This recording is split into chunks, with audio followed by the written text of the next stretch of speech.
मार्गी लावायला पाहिजे.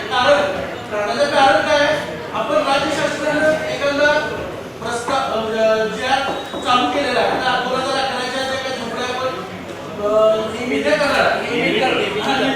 करणार आहे तो 2000 पासूनचा विषय चालू आहे. आमच्या त्या झोपड्या 3 वेळा सर्वे झाला. डीपीवाल्यांशी चर्चा करून सोडत होती. त्याचं महत्वाचं कारण काय सांगतो त्यांच्याकडे